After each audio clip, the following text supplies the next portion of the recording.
அலைக்கும் வரஹ்மத்துல்லாஹி வபரகாத்துஹு. அல்ஹம்துலில்லாஹி ரப்பில் ஆலமீன் வல் ஆகிபத்து லில் முத்தகீன் வஸ்ஸலாத்து வஸ்ஸலாமு அலா சய்யிதில் அன்பியாஇ வல் முர்சலீன் வ அலா ஆலிஹி வ ஸஹ்பிஹி அஜ்மஈன். அம்மா பஅத்.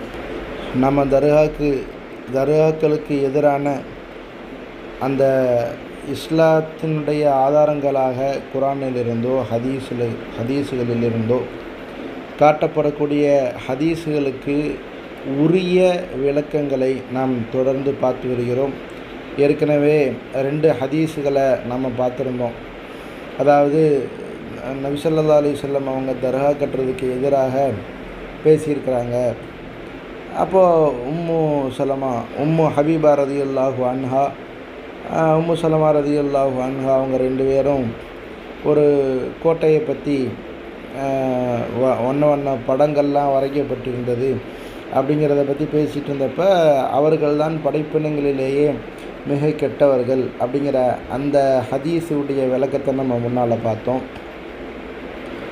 அதுக்கு பிறகு 2வதாக அல்லாஹும்ம லா தஜ்அல் கப்ரி ஐதா, என்னுடைய மன்னரையை ஐதாக ஆக்கிவிடாதே அப்படிங்கிற வார்த்தைக்கு என்ன அப்படிங்கிற அந்த நபி ஸல்லல்லாஹு அலைஹி வஸல்லம் சொல்லுக்கு என்ன அர்த்தம் அப்படிங்கிறத நம்ம இன்னொரு வீடியோவில் பார்த்தோம். இப்போ அந்த வரிசையில் 3வதாக ஒரு ஹதீஸுக்குரிய விளக்கத்தை பார்க்க போகிறோம். அந்த ஹதீஸ் என்னன்னு சொன்னால், லஅனல்லாஹுல் யஹூத வன் நஸாரா இத்தஹது குபூர் அம்பியாயிஹிம் மசாஜித. லஅனத்துல்லாஹி அலல் யஹூதி வன் நஸாரா இத்தஹது குபூர் அம்பியாயிஹிம் மசாஜித. காத்தலல்லாஹுல் யஹூத இத்தஹது குபூர் அம்பியாயிஹிம் மசாஜித. இந்த மாதிரியான ஹதீஸுகள் ஆதாரபூர்வமான கிதாபுகளில் இடம்பெற்றிருக்கு. சஹீஹான ஹதீஸு தான். அந்த ஹதீஸுகளை சொல்லி நபி ஸல்லல்லாஹு அலைஹி வஸல்லம் அவர்கள் தர்காக்களுக்கு எதிராக பேசியுள்ளார்கள் அப்படின்னு வளைச்சு கொண்டு வர்றாங்க. நம்ம திரும்ப திரும்ப சொல்கிறோம், நபி ஸல்லல்லாஹு அலைஹி வஸல்லம் அவர்கள் தர்காக்களுக்கு எதிராக ஒருபோதும் ஒரு இடத்திலும் அறவே பேசியதே இல்லை. அப்படி பேசியிருந்தால் நபி ஸல்லல்லாஹு அலைஹி வஸல்லம் அவர்களுக்கே தர்கா கட்டப்பட்டிருக்குமா? அதில் உள்ள இங்கே தர்கா இந்த கந்தூரிகளின் போது அல்லது தர்காக்களை சுற்றி நடக்கக்கூடிய சின்ன சின்ன பிரச்சனைகளை பேசுகிறது அப்படிங்கிறது வேறு. ஆனால் தர்கா கட்டுவதற்கே நபி ஸல்லல்லாஹு அலைஹி வஸல்லம் அவர்கள் எதிர்ப்பாக இருந்தார்கள் என்று இவர்கள் காட்டுகிற எல்லா ஹதீஸுகளுமே இவர்களுடைய சுய விளக்கமாகத்தான் இருந்ததை தவிர நபி அவர்களுடைய வார்த்தையை வைத்து ஒரு காலத்திலும் இவர்களால் என்ன செய்ய முடியாது, தர்காக்களுக்கு எதிராக நபி அவர்கள் பேசியதாக அறவே காட்டவே முடியவே முடியாது என்பதை நாம் கடந்த சில வீடியோக்களிலே பார்த்தோம். அந்த வரிசையில் தான் இந்த ஹதீஸும் வருது. லஅனல்லாஹுல் யஹூத வன் நஸாரா இத்தஹது குபூர் அம்பியாயிஹிம் மசாஜித. சில இடங்களில் நஸாராங்கிற வார்த்தை இல்லாமல் வருது. யூதர்களையும் நஸ்ரானிகளையும் அல்லாஹ் சபித்துள்ளான். ஏன்னா இத்தஹது குபூர் அம்பியாயிஹிம் மசாஜித, அவர்கள் நபிமார்களுடைய கபறுகளை மஸ்ஜிதுகளாக ஆக்கி கொண்டார்கள், அதனால் அல்லாஹ் அவர்களை சபித்தான் என்பது நபி ஸல்லல்லாஹு அலைஹி வஸல்லம் அவர்கள் சொன்ன விஷயம். இதில் மஸ்ஜிதுகளை மன்னரைகளை நல்லடியார்களுடைய நபிமார்களுடைய மன்னரைகளை மஸ்ஜிதுகளாக ஆக்குவதற்காகத்தான் கண்டனம் வந்துள்ளதே தவிர தர்கா கட்டுவதற்கு ஒரு இடத்துலையுமே ஆதாரம் இல்லை.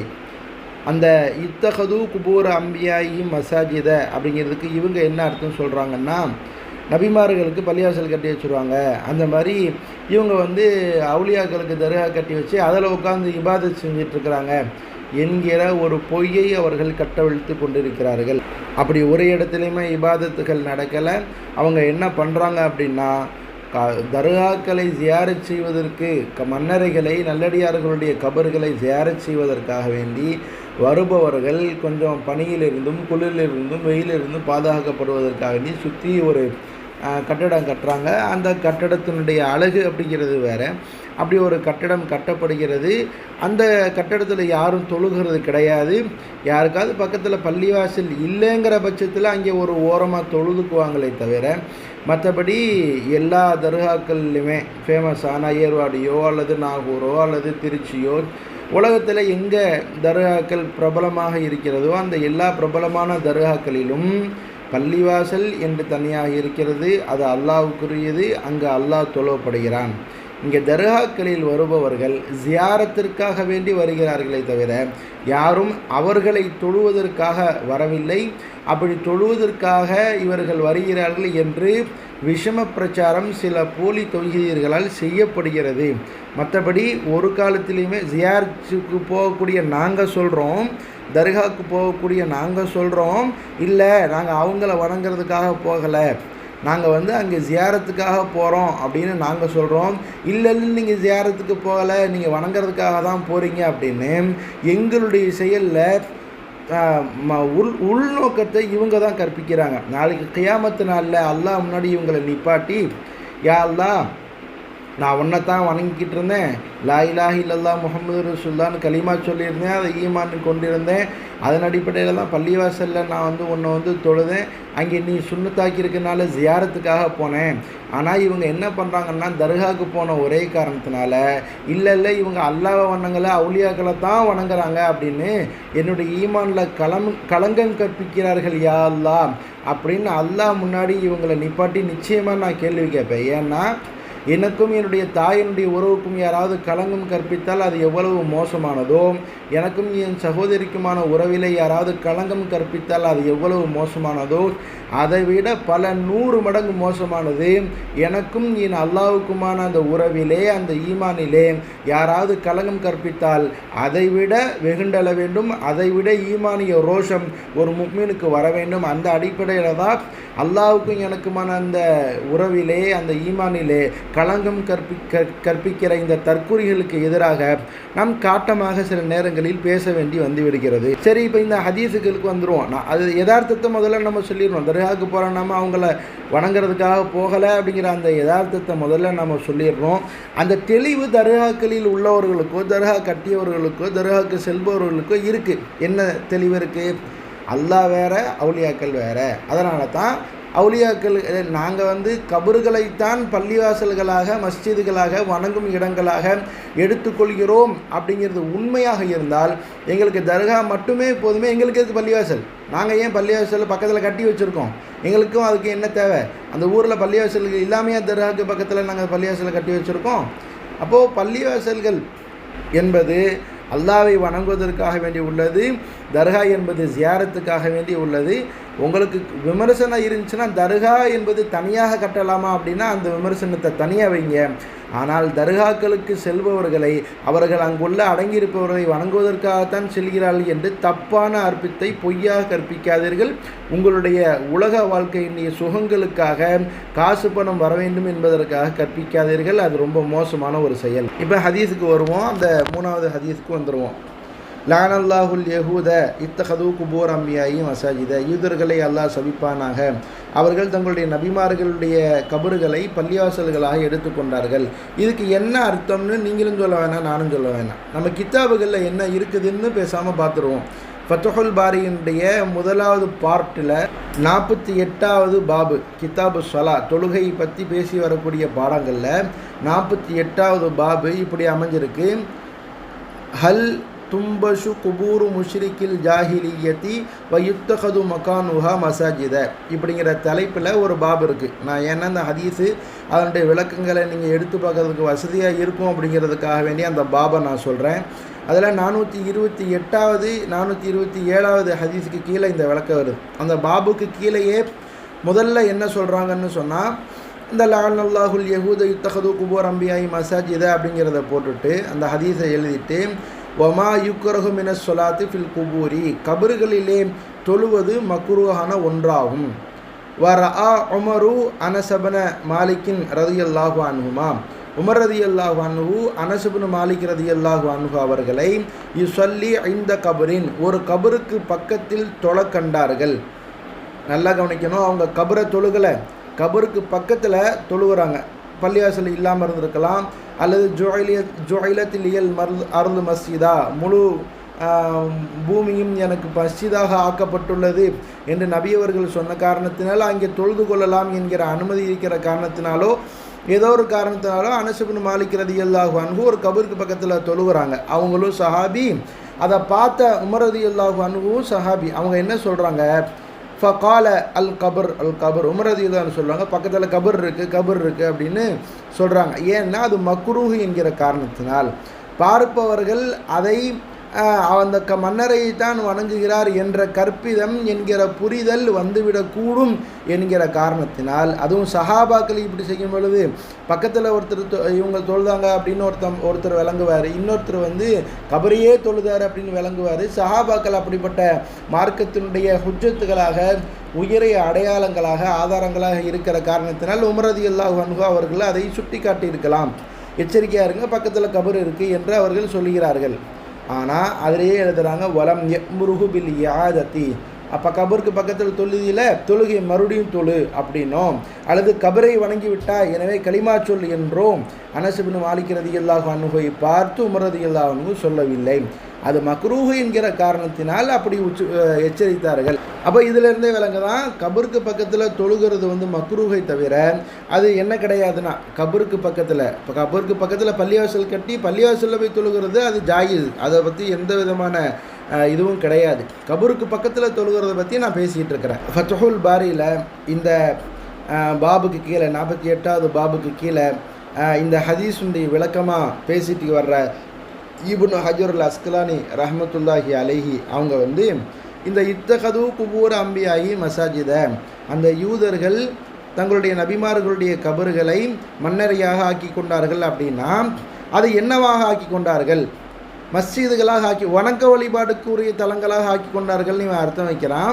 அதுக்கு ஆக்சுவலி என்ன அர்த்தம்? வணக்கத்தலங்களாக மஸ்ஜிதுகளாக ஆக்கிக்கிட்டாங்கன்னா எப்படி ஆக்கிக்கிட்டாங்க அப்படிங்கிறதுடைய விளக்கத்தை அவங்க நமக்கு இப்போ சொல்லி தர்றாங்க. அந்த ஹதீஸுனுடைய சவ்வரு ஃபீஹி தில்க சுபர, அந்த ஒரு கோட்டையை பார்த்து அதில் படங்கள் எல்லாம் வரையப்பட்டிருந்தன என்று வரக்கூடிய அந்த வார்த்தைக்கு விளக்கம் சொல்லும் பொழுது இப்னு ஹஜர் அஸ்கலானி ரஹ்மத்துல்லாஹி அலைஹின் தஃப்சீர் எழுதின பைலாவி ரஹ்மத்துல்லாஹினுடைய வார்த்தையை மேற்கோள் காட்டி சொல்கிறார்கள். என்ன சொல்கிறாங்க? இது கருத்து பைலாவி ரஹ்மத்துல்லாஹி அலைஹி அவங்களுடைய கருத்து இப்னு ஹஜர் அஸ்கலானி மேற்கோள் காட்டுறாங்க. என்னன்னு காட்டுறாங்க? காலல் பைலாவி ரஹிமஹுல்லா லம்மா கானத்தில் யஹூது வன் நஸாரா யஸ்ஜுதூன லிகுபூரில் அன்பியாஇ தஅலீமன் லிஷஅனிஹிம் வயஜஅலூனஹா கிப்லத்தன் யதவஜ்ஜஹூன ஃபிஸ் ஸலாத்தி நஹ்வஹா வத்தஹதுஹா அவ்சானன் லஅனஹும் வமனஅல் முஸ்லிமீன அம் மிஸ்லி ذلك. யூதர்களும் நசரானிகளும் தங்களுடைய நபிமார்களுடைய கபர்களுக்கு சஜிதா செய்து வந்தார்கள். தஅலீமன் லிஷஅனிஹிம், அவர்களுடைய அந்தஸ்தை உயர்த்தி காட்டுவதற்காக வேண்டி. எந்த அளவுக்கு? சஜிதா செய்யப்படும் அளவுக்கு அவர்கள் உயர்ந்தவர்கள் என்பதை காட்டுவதற்காக வேண்டி அப்படி செய்தார்கள்.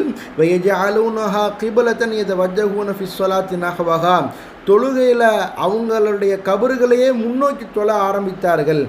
அவர்களையே அவுசானன் சிலைகளாக கும்பிடும் தெய்வங்களாக அவர்கள் ஆக்கி கொண்டார்கள். அவங்களுடைய செயல் அப்படியே மேலே மேலே ஏறி போய் அல்லாஹ்வுக்கு நிகராக ஆக்கி கொண்டார்கள். இப்போதான் லானாகும், அல்லாஹ் அவர்களை சபிக்கிறான்.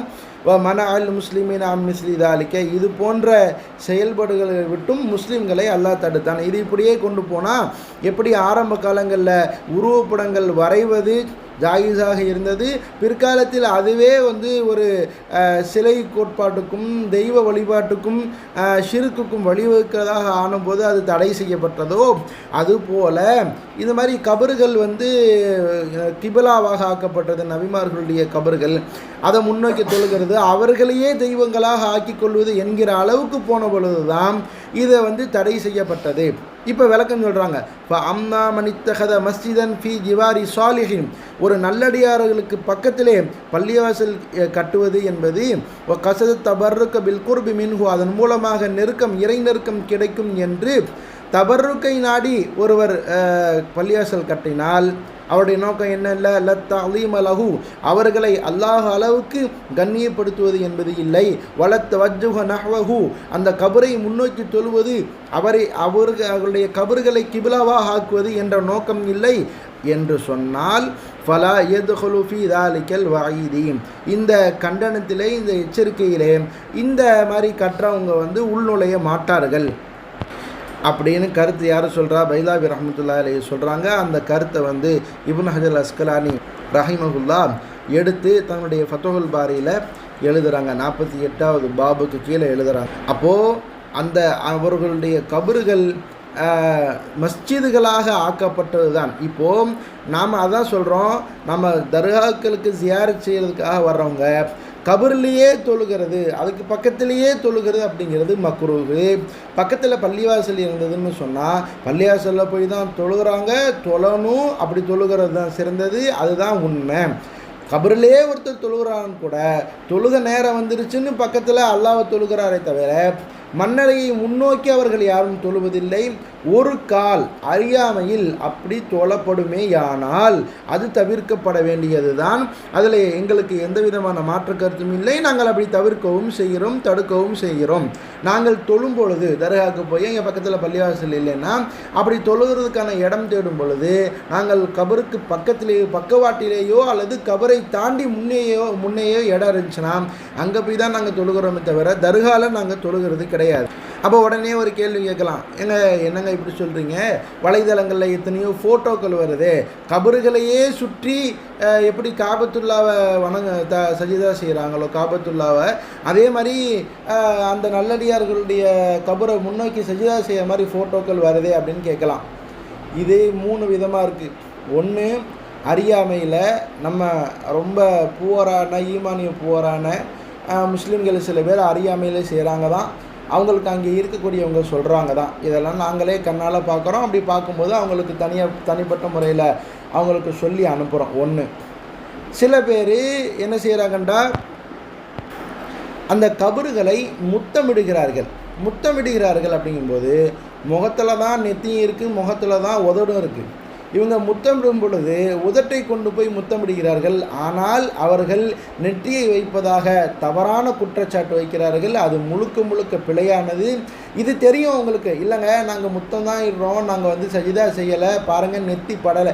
என்னுடைய ஃபோட்டோ, நான் ஒரு உயர்ந்த ஒரு கபரை நான் முத்தமிடுற மாதிரி ஒரு ஃபோட்டோவை எடுத்து போடுறேன். அதையே இவங்க என்ன செய்கிறாங்கன்னா பாரு வணங்குறான், பாரு சஜிதா செய்கிறான் என்று நான் கண்ணெதிர்க்கவே இவங்களுடைய இந்த மோசமான என்னுடைய பர்சனல் அனுபவமாக நான் பார்க்குறேன்.